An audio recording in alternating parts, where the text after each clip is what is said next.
दोस्तों, 7 मई 2025 की वो रात एक ऐसी रात बन गई जिसे आने वाला इतिहास कभी भुला नहीं पाएगा। सब कुछ सामान्य लग रहा था, लेकिन आधी रात के सन्नाटे में अचानक कुछ ऐसा हुआ जिसने पूरी दुनिया को चौंका कर रख दिया। भारत ने अपनी बेजोड़ सैन्य रणनीति और स्वदेशी मिसाइल टेक्नोलॉजी से वो कर दिखाया जिसकी शायद किसी को उम्मीद नहीं थी। नई दिल्ली अब केवल एक क्षेत्रीय ताकत नहीं रही, वो बन चुकी थी एक वैश्विक रणनीतिक ताकत। और इसका ऐलान हुआ पाकिस्तान की सरजमी पर एक बेहद खामोश मगर सटीक प्रहार से।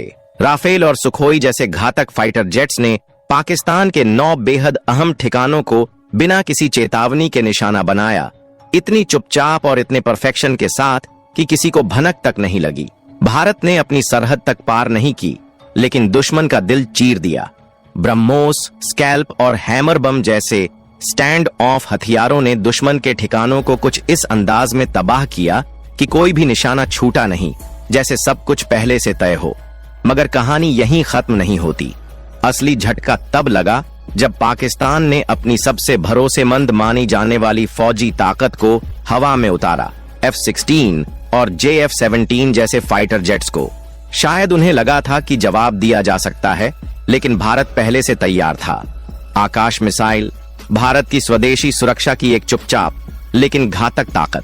जैसे ही पाकिस्तानी जेट्स अखनूर और पुंछ की ओर बढ़े, भारतीय सेना की 2 आकाश यूनिट्स ने एक्टिव होते ही बिना एक पल गंवाए उन्हें हवा में ही तबाह कर दिया। अमेरिका का गर्व F-16 और चीन पाकिस्तान की साझेदारी से बना JF-16 दोनों ही अत्याधुनिक रडार और हथियारों से लैस थे, लेकिन आकाश मिसाइल की गति, उसकी सटीकता और उसका 360 डिग्री कवरेज हर तकनीक पर भारी पड़ा। और फिर जैसे ही ये खबर दुनिया तक पहुंची, वॉशिंगटन और बीजिंग में सन्नाटा छा गया। जिन हथियारों को कभी उन्होंने गर्व से बेचा था, उन्हें भारत की स्वदेशी ताकत ने चंद सेकंड्स में आसमान से मिट्टी में मिला दिया। अब आप जरूर ये सोच रहे होंगे, आखिर इस आकाश मिसाइल में ऐसा क्या है जो दुनिया के सबसे घातक फाइटर जेट्स को चंद सेकंड्स में तबाह कर देता है? इसका जवाब सिर्फ तकनीक नहीं, आत्मनिर्भरता की उस उड़ान में छुपा है जिसे भारत ने DRDO के जरिए हकीकत में बदला है। यह मिसाइल अब सिर्फ एक हथियार नहीं, बल्कि एक चेतावनी बन चुकी है उन सभी के लिए जो भारत की सीमाओं को हल्के में लेते हैं। 25 से 30 किलोमीटर की रेंज, 2.5 मैक की सुपरसोनिक रफ्तार और 60 किलोग्राम तक का वॉरहेड लेकर उड़ने वाली आकाश मिसाइल अब दुनिया के सबसे भरोसेमंद एयर डिफेंस सिस्टम्स में गिनी जा रही है। और सबसे चौंकाने वाली बात यह है कि ये अमेरिका के पेट्रियट सिस्टम या रूस की S-400 जैसी मिसाइलों से न सिर्फ सस्ती है, बल्कि कई मामलों में ज्यादा ताकतवर साबित हुई है। यही वजह है कि वियतनाम, फिलीपींस और अफ्रीका के कई देशों की नजरें अब भारत की इस तकनीक पर टिक गई हैं। और क्यों न हो, जब एक मेड इन इंडिया मिसाइल हवा में ही 2 हाईटेक फाइटर जेट्स को मार गिराए, तो वो मिसाइल नहीं, एक संदेश बन जाती है। एक ऐसा संदेश जो साफ कहता है, भारत अब किसी और पर निर्भर नहीं। पाकिस्तान के लिए ये सिर्फ एक फौजी हार नहीं थी, ये उसकी डिफेंस इंडस्ट्री पर पड़ा वो झटका था जिससे उबर पाना अब मुश्किल होगा। आखिर अब कौन खरीदेगा वो फाइटर जेट्स जिन्हें एक स्वदेशी मिसाइल ने सेकंड्स में धूल में मिला दिया?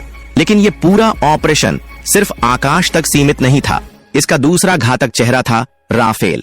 इसकी लंबी मारक क्षमता, अदृश्यता, अत्याधुनिक तकनीक और घातक हथियारों के साथ राफेल ने पाकिस्तान को वो झटका दिया जिसे वो शायद आने वाले दशकों तक नहीं भूल पाएगा। हैमर बमों से किए गए हमले इतने सटीक थे कि एक भी नागरिक क्षेत्र इसकी चपेट में नहीं आया। और भारत ने इस पूरे ऑपरेशन को न सिर्फ सैन्य तौर पर बल्कि रणनीतिक रूप से भी बखूबी संभाला।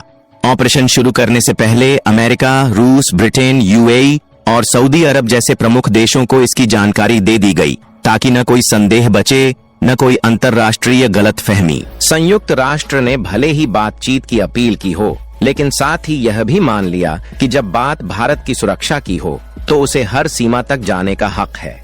ऑपरेशन सिंदूर सिर्फ पाकिस्तान के लिए झटका नहीं था, यह दुनिया के लिए भी एक साफ संदेश था। भारत अब सिर्फ रक्षात्मक नहीं रहा, वह आक्रामक भी हो सकता है, वो भी पूरी तरह आत्मनिर्भर होकर। अब सवाल यह नहीं रहा कि भारत क्या कर सकता है, सवाल यह है कौन है जो भारत को रोक सकता है। इस कार्रवाई ने सिर्फ शक्ति का प्रदर्शन नहीं किया, बल्कि यह भविष्य की रणनीति का ट्रेलर था। अब भारत इंतजार नहीं करता, वह दुश्मन की मंशा को पहचान कर उसे जड़ से खत्म करने की क्षमता रखता है।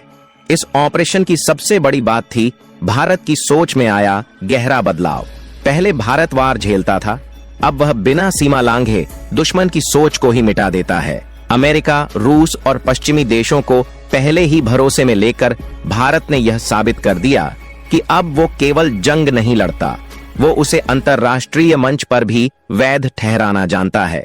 इस पूरे घटनाक्रम ने एक और संकेत दे दिया है, भारत अब सिर्फ प्रतिक्रियावादी नहीं, निर्णायक बन चुका है।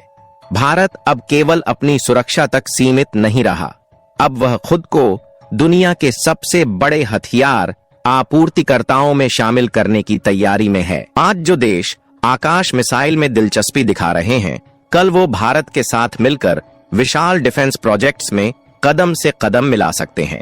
दूसरी तरफ पाकिस्तान की हालत इतनी कमजोर हो चुकी है कि अब उसका पूरा भरोसा सिर्फ चीन पर टिक गया है। लेकिन अब चीन भी असमंजस में है, क्योंकि अगर भारत की मिसाइलें उनके मिलकर बनाए गए JF-17 को यूं हवा में खत्म कर सकती हैं, तो अगला निशाना कहीं और भी हो सकता है। ये पूरा घटनाक्रम एक और गहरी बात कहता है, भारत अब तकनीक में सिर्फ आत्मनिर्भर नहीं, आत्मविश्वासी भी हो गया है। और जब किसी देश को अपनी ताकत पर पूरा भरोसा हो जाए, तो वह केवल सीमाओं की रक्षा नहीं करता, वो इतिहास की दिशा मोड़ देता है। अब अगली बार जब कोई दुश्मन भारत की ओर आंख उठाएगा, हो सकता है उसे हमला करने का मौका ही न मिले, क्योंकि भारत पहले से तैयार होगा और उसका वार इतना तेज होगा कि दुश्मन को सोचने तक का वक्त नहीं मिलेगा। ये सिर्फ एक जवाब नहीं था, ये उस नए भारत की शुरुआत थी जो अब खेल की पूरी चाल बदलने लगा है। आकाश मिसाइल सिस्टम और राफेल की सटीकता ने जो संकेत दिए हैं, वे साफ हैं। भारत की डिफेंस इंडस्ट्री अब खुद तक सीमित नहीं रहेगी, वह एक ऐसा हब बनने की ओर बढ़ रही है जिसकी ओर अब वो देश देखेंगे जो अब तक अमेरिका, रूस या चीन पर निर्भर थे। खेल अब पलट चुका है और इस बार भारत लीड में है। वियतनाम, फिलीपींस, अफ्रीकी देश और यहां तक कि मध्य एशिया के कुछ राष्ट्र अब भारत को अपने डिफेंस पार्टनर के रूप में देख रहे हैं। यह सिर्फ भारत की ताकत को ही नहीं बढ़ाएगा, बल्कि भारत की अर्थव्यवस्था को भी एक नई ऊंचाई पर ले जाएगा। इसके साथ ही अंतर्राष्ट्रीय मंच पर भारत की आवाज पहले से कहीं ज्यादा असरदार होगी। आकाश मिसाइल जैसी तकनीकी उपलब्धियां यह साबित कर चुकी हैं कि भारत तकनीकी मामलों में किसी से पीछे नहीं है और अब भारत मेक इन इंडिया को डिफेंड विद इंडिया में बदलने वाला है। इस पर आपकी क्या राय है?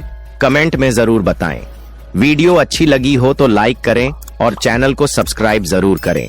तब तक के लिए जय हिंद, जय भारत।